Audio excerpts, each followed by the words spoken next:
Assalamualaikum warahmatullahi wabarakatuh. Kami peserta Lansar CPNS golongan 2 angkatan 17, kelompok besar 4, kelompok kecil 1 akan mempresentasikan tugas kelompok. Yang kedua, membuat video presentasi analisis isu global dengan tema asas cita keempat pembangunan SDM. Sebelumnya, izin memperkenalkan diri. Saya selaku ketua kelompok atas nama Ahmad Rifai Agniawan dengan peserta kelompok Atia Afifa Adni, Agustina Agil Nur, Arifta Budi Nugraha, Anas Raffi Aditya Warman. Selanjutnya dimulai dari pengertian asas cita itu sendiri. Asas cita berarti 8 cita atau 8 misi yang didukung oleh Presiden Prabowo Gibran untuk mewujudkan Indonesia Maju 2045 bersama Indonesia Maju menuju Indonesia Emas 2045. Dikaitkan dengan bonus demografi Indonesia yang akan terjadi, di mana bonus demografi merupakan dampak positif dari komposisi penduduk yang seimbang. Komposisi penduduk tersebut memiliki komposisi usia penduduk produktif yang lebih besar dibandingkan komposisi penduduk usia non-produktif, di mana komposisi penduduk tersebut yang akan didominasi oleh generasi Z dan generasi Alpha. Generasi Z merupakan generasi yang lahir pada tahun 1997 sampai 2012. Generasi Alpha yaitu generasi yang lahir pada tahun 2013 sampai 2025. Di mana kedua generasi ini memiliki karakteristik yang adaptif terhadap teknologi, kreatif dan cepat belajar. Namun tantangan lainnya seperti isu kesehatan mental, ketergantungan digital, dan kurangnya daya tahan terhadap tekanan. Baik, selanjutnya kita akan membahas tentang potensi bonus demografi. Jadi, di sini terdapat dua kebalikan, yaitu potensi bonus demografi yang apabila kita capai itu akan menjadi hal yang positif bagi kita, dan yang kedua berkaitan dengan potensi bonus demografi yang apabila tidak kita maksimalkan itu justru akan berdampak negatif. Yang pertama dari dampak positifnya. Yang pertama, itu akan menjadi penguatan ekonomi nasional. Yang kedua, peningkatan kualitas SDM dan daya saing.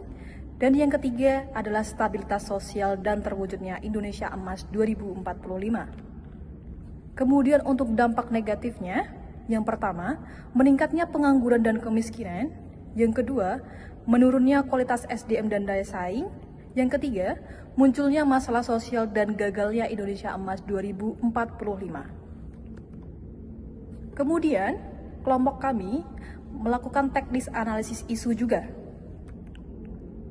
Berikut adalah pra-analisis isu yang kami menggunakan metode pentahelix. Di sini terdapat 5 hal. Yang pertama adalah pemerintah selaku regulator dan fasilitator. Yang kedua dari akademisi selaku konseptualizer. Yang ketiga adalah dunia usaha. Yang keempat adalah komunitas selaku social support. Dan yang kelima atau terakhir adalah media selaku amplifier. Dampak dari hasil sinergi ini akan mewujudkan Indonesia Emas 2045. Baik, di sini kita akan menapis atau menyaring isu menggunakan metode AKPL. Di mana metode AKPL ada 4 kriteria. Yang pertama adalah aktual, di mana isu ini sedang hangat dibahas karena saat ini Indonesia sedang dalam fase menuju puncak bonus demografi, yaitu pada tahun 2020 hingga tahun 2035. Lalu yang kedua ada problematik, di mana isu ini memiliki dimensi masalah yang kompleks mulai dari kesenjangan skill industri, rendahnya etos kerja, disrupsi AI, hingga gangguan kesehatan mental. Lalu ada halayak, di mana isu ini menyangkut hajat hidup banyak orang. Ketika puncak bonus demografi terpenuhi, maka akan berdampak langsung pada 2/3 jumlah penduduk Indonesia yang berada di usia produktif. Lalu ada kriteria layak, di mana isu ini sangat logis dan relevan untuk segera dicarikan solusinya, karena ini juga merupakan fondasi utama kemajuan bangsa dalam kerangka misi Asta Cita. Selanjutnya kita akan menganalisis isu ini menggunakan metode SWOT. Yang pertama ada kekuatannya atau strength, yaitu jumlah penduduk usia produktif yang sangat melimpah kelak, yang dimana dominan diisi oleh generasi Z dan generasi Alpha yang memiliki karakteristik dasar yang adaptif terhadap teknologi. Lalu ada kelemahannya yaitu kurikulum pendidikan yang belum adaptif, lalu distribusi akses terhadap mutu pendidikan yang timpang, kurangnya memberikan pembinaan karakter, serta minimnya ketersediaan program pelatihan teknologi yang berbasis AI.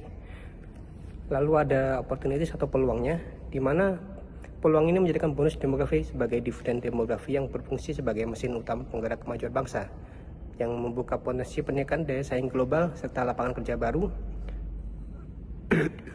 lalu memaksimalkan momentum menjelang tahun 2045 untuk mewujudkan visi 100 tahun kemerdekaan Indonesia. Lalu ada ancamannya, yaitu di mana lonjakan pengangguran yang terdidik akibat kualifikasi kualitas pelamar yang tidak memenuhi standar lapangan kerja yang tersedia. Lalu ada ancaman penurunan produktivitas, lalu juga ada ancaman ketergantungan teknologi dan penurunan kemampuan sosial, serta ada ancaman bonus demografi menjadi beban pembangunan atau beban sosial. Tabel alternatif memecah masalah. Poin pertama, revitalisasi kurikulum berbasis industri. Diharapkan dapat mengatasi pengangguran terdidik dan menciptakan sumber daya manusia yang kompetitif. 2. Transformasi sistem pendidikan. Diharapkan dapat mengatasi kualitas SDM yang tidak kompetitif dan meratakan standar pendidikan. 3. Edukasi literasi digital sejak dini. Diharapkan dapat mencegah penurunan kemampuan sosial dan mengurangi ketergantungan teknologi. 4. Penguatan skill digital dan AI. Diharapkan dapat menyiapkan generasi muda agar tidak tertinggal secara global di era disrupsi. 5. Integrasi layanan kesehatan mental. Diharapkan dapat mencegah penurunan produktivitas akibat tekanan sosial dan digital. 6. Pengembangan ekonomi kreatif dan digital, menciptakan lapangan kerja baru dan menurunkan tingginya tingkat pengangguran. 7. Penguatan pendidikan karakter. Diharapkan dapat mengatasi masalah etos kerja yang rendah dan kurangnya pembinaan karakter. Simpulan, Asta Cita keempat fokus pembangunan sumber daya manusia (SDM) sebagai fondasi utama kemajuan bangsa. Bonus demografi menjadi peluang besar karena Indonesia sedang memiliki proporsi usia produktif yang tinggi, yang didominasi oleh Gen Z dan Gen Alpha. Gen Z dan Gen Alpha memiliki karakteristik seperti adaptif terhadap teknologi, kreatif, dan cepat belajar. Namun, tantangan yang dihadapi seperti isu berkaitan dengan kesehatan mental, ketergantungan digital, dan isu tentang daya tahan terhadap tekanan. Implementasi Asta Cita keempat harus diarahkan pada 1. Peningkatan kualitas pendidikan. 2. Penguatan literasi digital dan etika. 3. Peningkatan kesejahteraan psikologis, psychological well-being. 4. Pengembangan keterampilan kerja.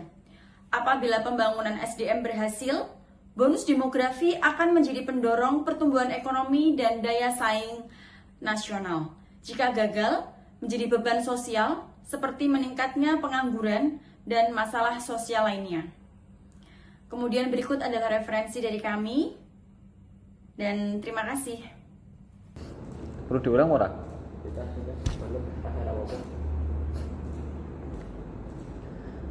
Sekian dari kelompok kami. Apabila terdapat kesalahan dan tutur kata yang kurang berkenan, kami mohon maaf.